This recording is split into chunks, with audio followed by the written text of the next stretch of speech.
Before we get started, I have a quick favor. I've been self-funding the Finding Genius podcast for 5 years now. I've done over 3,000 episodes. And as you can see on YouTube, we're up over 1 million views on the channel, which is fantastic. The next thing I really want to push on is to get up to 10,000 subscribers. Because once we do, we'll be able to put a donate button and we'll be able to solicit donations to help keep the podcast running and to also get the Finding Genius Foundation moving along. We have a big project studying anxiety, depression, and PTSD and working on a product to help people overcome these problems because I've seen them explode recently after the last 2 years of the whole virus situation. So if you would, please subscribe to the podcast. That would help us tremendously. Give us a thumbs up and check in the description for Buy Me a Coffee. It's about $5. If you could buy me a coffee, I'd really appreciate it. It would help keep the channel going, and I love coffee. Thank you. Mike connected with me, Dr. Howell connected with me about 7 years ago because we were both interested in sleep, health, and performance. And we started to work together in helping people in a bigger way. Both of us were seeing patients and helping people one at a time. And I'll tell you, there's been nothing in my career that's been more rewarding to see or be in the presence of people whose lives have changed as a result of improving their sleep. Forget frequently asked questions, common sense, common knowledge, or Google. How about advice from a real genius? 95% of people in any profession are good enough to be qualified and licensed. 5% go above and beyond. They become very good at what they do, but only 0.1% are real geniuses. Richard Jacobs has made it his life's mission to find them for you. He hunts down and interviews geniuses in every field: sleep science, cancer, stem cells, ketogenic diets, and more. Here come the geniuses. This is the Finding Genius Podcast with Richard Jacobs. Hello, this is Richard Jacobs with the Finding Genius Podcast. I'm Jonathan Parker. He's the head of the Sleep Performance Institute. The website is sleepperformanceinstitute.com, and we're going to talk about what they do there and what the goal is. So, Jonathan, thank you for coming. Thank you. It's nice to be here. Dan, from our talk before the recording, that you have a clinic where you help patients with snoring and sleep apnea, but the Sleep Performance Institute is different. Can you tell listeners about it a little bit? Sure. I've been, I'm actually trained as a dentist, been practicing for 36 years, but focused most of my training and time with helping patients to treating snoring and sleep apnea. And so I work with a lot of physicians, sleep physicians in my work, and I collaborate care with patients. And one of those sleep physicians is a neurologist named Mike Howell, who I think has done a podcast with you in the past. And Mike connected with me, Dr. Howell connected with me about 7 years ago because we were both interested in sleep, health, and performance. And we started to work together in helping people in a bigger way. Both of us were seeing patients and helping people one at a time. And I'll tell you, there's been nothing in my career that's been more rewarding to see or be in the presence of people whose lives have changed as a result of improving their sleep. But he and I were both really wanted to focus on improving sleep in larger groups of people because so many people are sleeping poorly. I mean, the reality is that most people don't sleep well, but they're not sure what to do about it. And he and I had so much experience, combined about 40 years of experience in helping people sleep better with all sorts of different sleep issues, that we really sort of understand sleep at a deep level. And we wanted to bring that to larger numbers of people. And the truth is that most people who have sleep problems don't really need to see a doctor about it.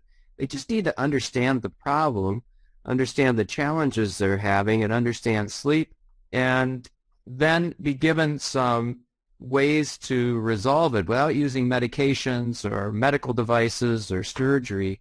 And so we started to put together programming that would help people in a simple way to start to resolve their sleep problems. And so that's really what he and I have been working on over the last 7 years, and it's been quite an amazing experience to see that happen. The clinic for snoring and apnea is not the whole story. So you had to do the Sleep Performance Institute. So how do the problems get siloed?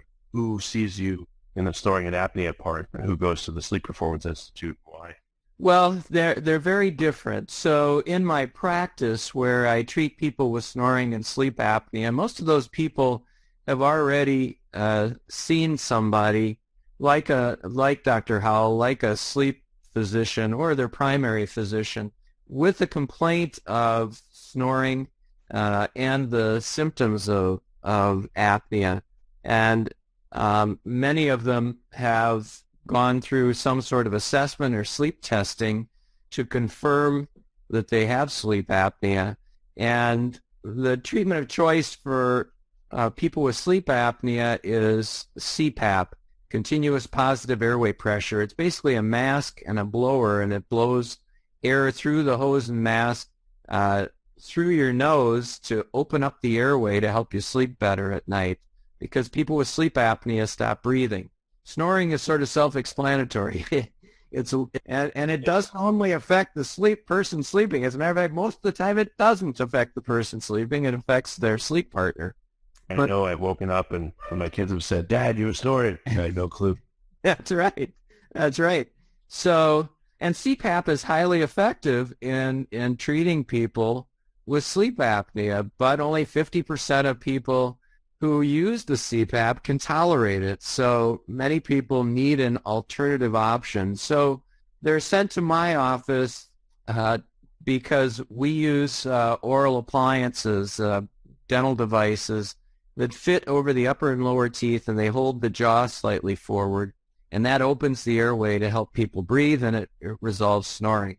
So it's most effective in people with mild to moderate sleep apnea. It's highly effective in people who don't have sleep apnea but snore loudly. And so it really, in 85% of the people who, it really improves their snoring. For people with mild to moderate apnea, probably 60 to 70% success in managing that as well. But it's only effective in about 50% of people with severe apnea, and those are the people that usually should be using CPAP to manage their problem. So that is... Any people that are willing to do both CPAP and the oral appliance, or can you even do that? Yes, that is one option, that if people are not getting the results with their CPAP that they want. Before we continue, I've been personally funding the Finding Genius podcast for 4.5 years now, which has led to 2,700 plus interviews of clinicians, researchers, scientists, CEOs, and other amazing people who are working to advance science and improve our lives and our world. Even though this podcast gets 100,000 plus downloads a month, we need your help to reach hundreds of thousands more worldwide. Please visit findinggeniuspodcast.com and click on Support Us.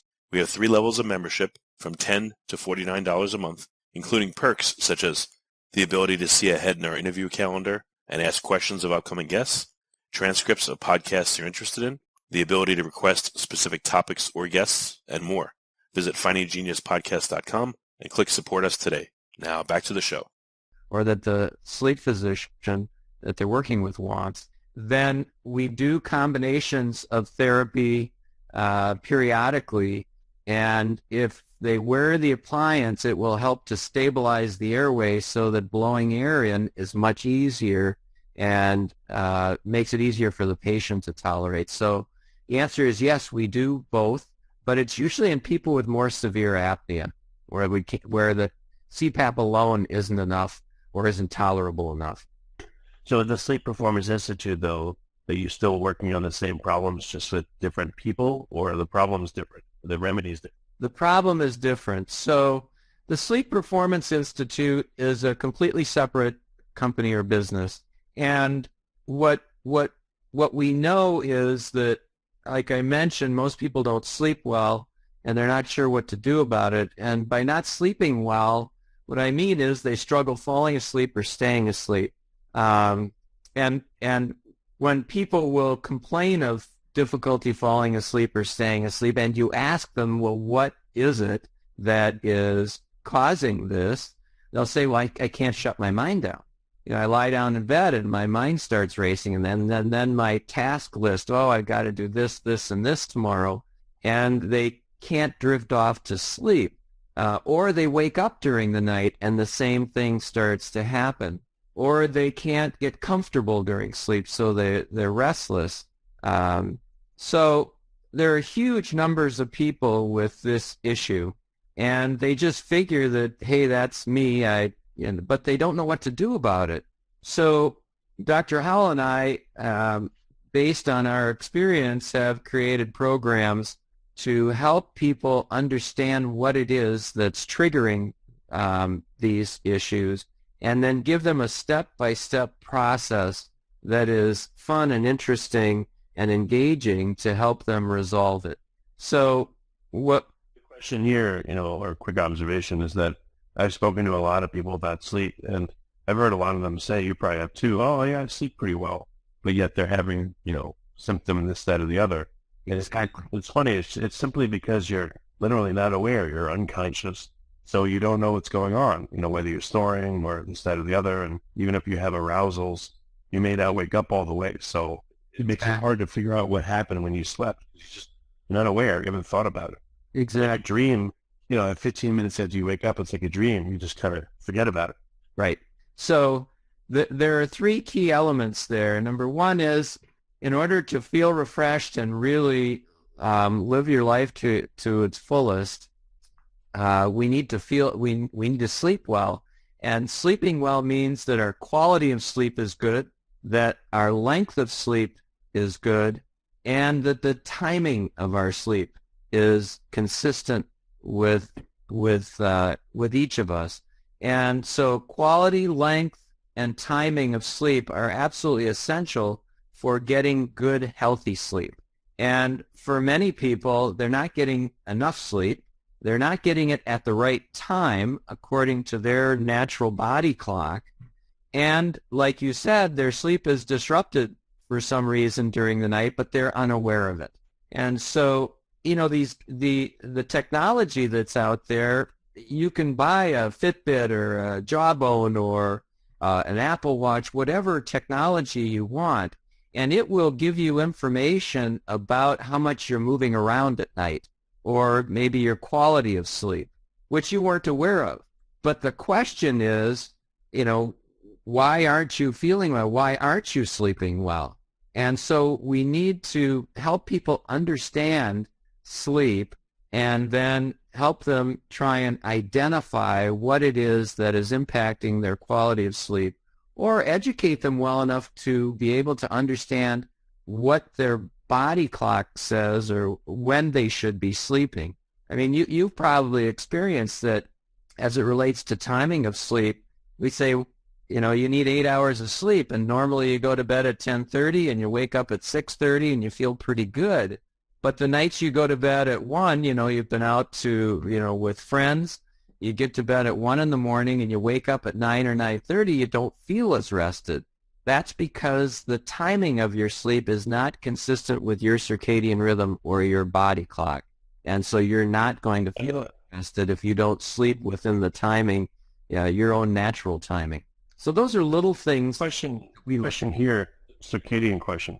Yes. So regardless of your chronotype, is there a time you should never go to sleep and wake up, no matter what? Whatever my chronotype, is it no good for anyone to go to bed at like 6 in the morning and sleep till 2 p.m. and then get up and stay up again till 6 in the morning? For instance, I've been going to bed at like 3 or 4 in the morning for 20 years, and I get up at like 11 or noon. So even if I have a really late chronotype, is that just too late and I shouldn't be doing that no matter what? Is there, again, certain times that are not healthy for anybody? No, I would say that it really, what we will do, the answer to your question is no. There are people that have certain chronotypes, like you mentioned, that are at the end of the bell curve. They're different than most people, but the truth is that it's probably a very small percentage. But if we said to you, all right, let's determine what your chronotype is. Let's determine what your circadian rhythm is. What I would ask you is, look, if we sent you to Hawaii for a month and we said to you, you have no responsibilities, there's no work responsibilities, there's no family responsibilities, go to bed when you're sleepy, wake up when you're done. I mean, if I offered you $1,000, you couldn't sleep any longer, and eat when you're hungry, and so on, what time would you go to sleep and what time would you wake up? So would you say it's, like you said, 3 to 4 in the morning and wake up, 11 or 12? Well, I'll give you an example. I don't mean to turn this personal, but maybe it's interesting that's to fine. listeners. Yeah. When I go on vacation with my family, I get up at, 8, 9 o'clock, and it's okay because I realize I'm thinking time doesn't matter. We have to get up and do stuff and all that. And when I get tired, it's okay for me to go to bed at, 11 or 11 p.m. or midnight. I can tell if I get up at 6, it's just too early for me no matter what I do. Yep. So I can tell, like, probably my sweet spot of the earliest would be to go to bed at midnight and get up at 8 or something, or 1 and get up at 9. So I can feel it by having done that experiment. And I also feel as I'm getting older that the 3 and the 4 is too late. I don't sleep as well, so I've been trying to pull it back. So just by feel, I've kind of figured that out. And that's exactly what I'm talking about. So based on what you're telling me, I mean, what I'm saying is, what time at night would you be sleepy? And you're saying somewhere between 12 and 1. Is that accurate? The day is done properly, and I'm not drinking caffeine late, and I'm not messing myself up. Yeah, yes. That's probably the natural time that I would get tired. That's what we want to know. And so if you went to bed at, let's say, 12 or 1, like you said, naturally you'd probably feel comfortable waking up between 8 and 9, something like that. But like you said, at 6, it's not okay, because that's not within your rhythm, and you're going to be dragging that day, and you probably won't be as sharp. Your mind won't be quite as sharp, and so on. So, I mean, these are some of the exercises that we use. What we've created basically is we've created an assessment tool, and we've created an app around this programming that I think is going to change the game for people. And the reason is it will help us. We go through an assessment, a survey that's going to be fun. It's got video. It's got interesting information. And it takes you 10 minutes to go through the assessment and answer some questions about you. And then once you've done that, we've created an algorithm which will tell us what your sleep issues are. Based on that information, it will take you then to a pathway that will go through steps of resolving that sleep issue and getting you sleeping, your quality of sleep, your length of sleep, and your timing of sleep back on track for you. I mean, if there are 15 different people in the room, there's probably 15 different circadian rhythms. We're really trying to customize it to each person, and this survey tool allows us to do that. And it's fun and engaging, and the way that we've decided to move this out into the world is by going into corporations, and because when people sleep well, their health is better, their mood is better, and their performance is dramatically better. And we know in corporations, if a corporation has 1,000 employees, it's going to save $1.4 million in revenue for that corporation based on all the research data that's out there and the economics of healthy sleep versus poor sleep.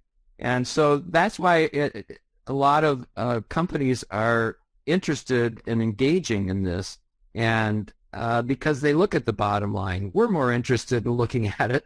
I mean, that's one small piece, but we're more interested in looking at it this way, because if we can help people sleep better, it'll improve their relationships, which we need right now. There's too much angst in the world, and if people sleep better, they deal with each other in a more loving way. In addition, they'll have more energy for their family at the end of the day. They'll be better workers. We just feel like it can make a big difference in the world, and there's nothing out there like that right now. And there are some amazing brilliant sleep medicine people who are, teaching and working with patients, but I just haven't seen anything yet that I think can be brought to groups of people that can make a difference like this. So it's kind of what we've created in order to try and help sleep in general in a big way.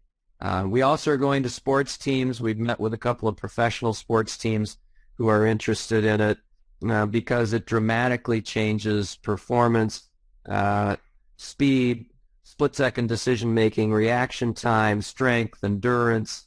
I mean, the research data, and all this is evidence-based. It's all based on research data. It clearly supports the impact of sleep on athletic performance and performance in general in the workplace, reducing accidents, reducing healthcare costs, just improving people's health in general. When I sleep well, all my relationships are better. More calm. I don't snap at people and everything. When I don't sleep well, the day is just a struggle to get through. And, again, I tend to be short with people and even little interactions at the coffee shop or whatever. So, sleep is, it makes a huge difference. And I know everyone listening has a memory of a time where they woke up and they felt amazing and they were ready to go. And unfortunately, people have memories a lot, probably recently, of times they woke up dragging and haven't had coffee and just feeling all day. So sleep is super important, sure. Yeah. So at the Institute, who you said you're reaching out to sports teams and businesses.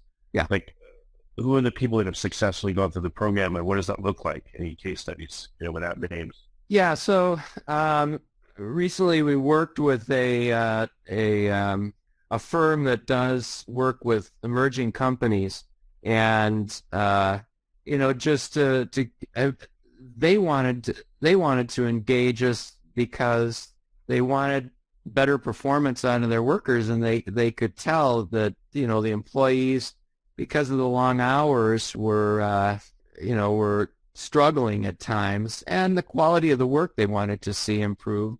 And it's a fast-paced business. So we went in and did programming for them. They went through the survey, and then we guided them. This was a smaller company. I think they had 20 employees.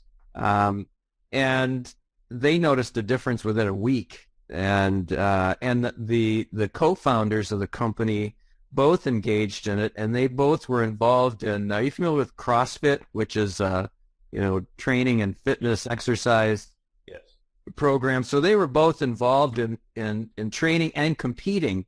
And one of the co-founders kind of looked at me and said, "Hey," he said, "I have not lifted this much, this many times as far as weight ever."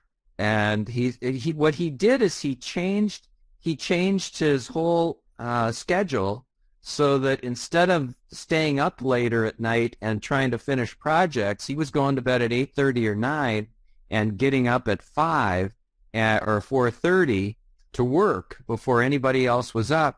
And then he would, instead of training first thing in the morning at 5:30 or 6, he was now training at noon. And he said it's completely changed the game for him. His work is better. He's got a better mood. He said his competition has dramatically changed in his ability, just his endurance, strength, and speed. So, I mean, that's one example of how it can affect people personally, and his families noticed a difference, and also in his sports performance. Well, how do you get people to figure that stuff out, or do they have to do it themselves? You mean without a program or the app? Yeah, specifically, what does the journey look like for someone using the app and using your program? How does, what's an example? You give an example of how someone helped themselves, but literally, what were the steps in which someone like that helps themselves? So here's, as I mentioned, if we go into, let's say, the marketing department at a Fortune 500 company, and we engage the employees there, they would do the assessments, we would get the information, they would then go on to the app again to do the management part of it to help improve their sleep. So, it depends on what their issue is. So let's say, for example, that they have delayed circadian rhythm. In other words, this is a person that is this what you want? You want me to give you an example of how they would go through this? Oh, when someone listening could be interested, and they can see only some of the steps. All right. Yeah. So what they would do is they would then be given access to the app. And let's say if they have a delayed circadian rhythm.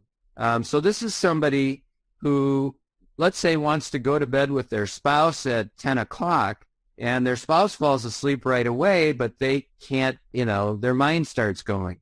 And we've determined based on the assessment that they have circadian delay. So in other words, they could fall asleep easily at midnight, but they can fall asleep at 10, but that's when they want to go to bed with their spouse. So what we would do is help them identify that this is the reason that their minds won't shut down, that actually their body can go to sleep. It's just you're going to sleep at the wrong time.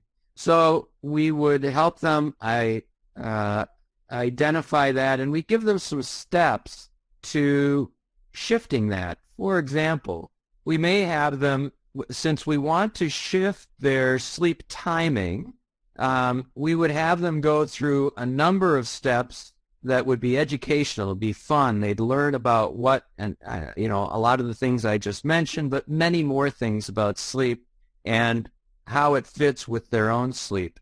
And then we might say to them as a step to try and resolve this, we want you to, after you get up in the morning, we want you to get into sunlight right away. Now, if you live in the northern climates in the wintertime, you're not going to get sunlight. So we may tell you, if you can't get sunlight for at least 30 to 60 minutes, go take a walk for 30 to 60 minutes. If that's not an option for you, then buy a 10,000 lux light box. And we could give them an idea of where to get that, probably on Amazon, and use it for 30 to 60 minutes in the morning. What that does is it starts to set your circadian timing, your circadian rhythm. Then we'll see how that goes for a week or so. And if there's still, might be a little better, but not completely, then we would start to introduce melatonin. We may have them check their vitamin D levels. We may, there's a number of things that may be part of their process to make sure that everything is set up in their system to be successful at falling asleep and staying asleep and doing it at the right time. And we'd guide them about exactly when to take their melatonin. We'd ask them if they want us to send them a cue through the app as to, remind them to take it. And so we would set up a plan using light and melatonin. Now we're going to start to shift their sleep timing so that they actually feel sleepier, maybe at 10 or 10:30. And this will happen over a period of a few weeks, so that now they can successfully go to sleep with their husband. Now, I condensed that there, in one simple example, but the steps that would be guided by the app, there'd probably be about 3 or 4 additional steps in the process. But this is what we found to be successful in the right situation. And so we're able to identify the right situations and guide people to the right resolution or the right options for resolving it. Well, very good. What's the best way for people to find out about the Sleep Performance Institute and get in touch if they want help? Go online to www.sleepperformanceinstitute.com, and there's information on our website about the work that we do with corporations and sports teams. And sleep's a big deal, so we're excited to start to make a difference, or make a bigger difference in the world. Yeah, and what impact on human health do you want to have through the Sleep Performance Institute and your clinic? I know it's kind of a broad question, but what's your goal that you have in your mind? Well, as I mentioned before, poor sleep leads to increased risk of, heart disease, cancer, diabetes, dementia. The list goes on. Anxiety, depression issues are all greatly influenced by poor sleep. And so that's one area where we want to make a difference. People's mood, like you mentioned earlier, you can really tell the difference when you sleep well. And mood dramatically affects relationships. So I think in the end, we just want people to be healthier and to be able to do their lives better. And when they sleep better, it makes a huge impact on people's lives and how vibrant they are. So thank you for coming on the podcast, and I appreciate it. Thank you. Thank you for having me, and sleep well. If you like this podcast, please click the link in the description to subscribe and review us on iTunes. You've been listening to the Finding Genius podcast with Richard Jacobs. If you like what you hear, be sure to review and subscribe to the Finding Genius podcast on iTunes or wherever you listen to podcasts. And want to be smarter than everybody else? Become a premium member at findinggeniuspodcast.com. This podcast is for information only. No advice of any kind is being given. Any action you take or don't take as a result of listening is your sole responsibility. Consult professionals when advice is needed.